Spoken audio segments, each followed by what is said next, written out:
Sipatin niyong mabuti ang pagmumukha ng tatlong senador na ito.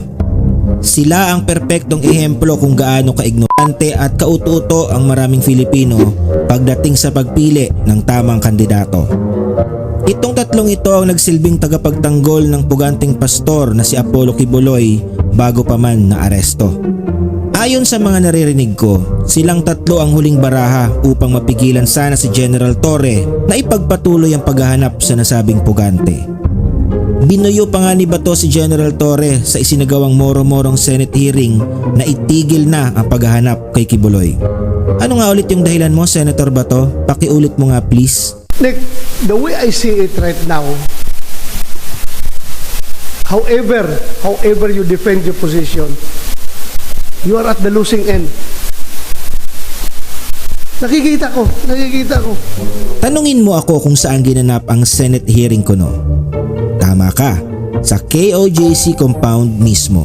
O diba, piniga ang naghihikahos na kaba ng bayan upang magsagawa ng walang kakwenta-kwentang Senate investigation in aid of legislation ko, no? Ano ang conclusion?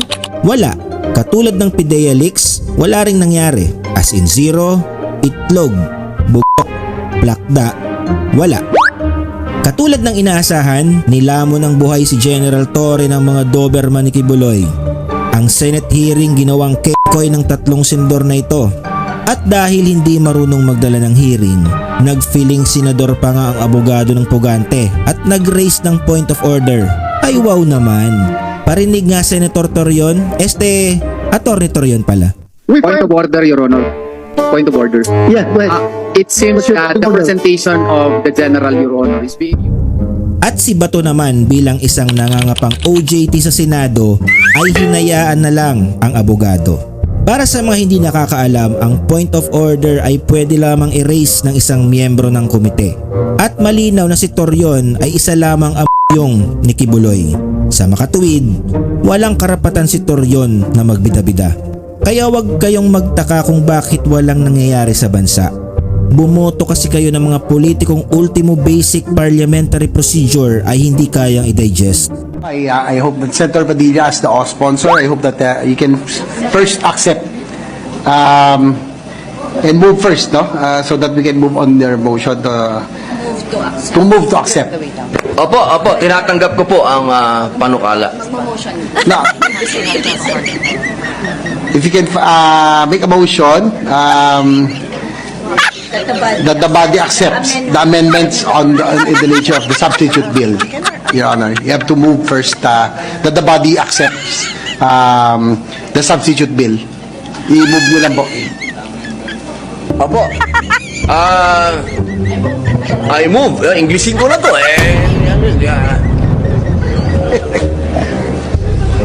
Hindi na kasi I move, Ginoong Pangulo. I move.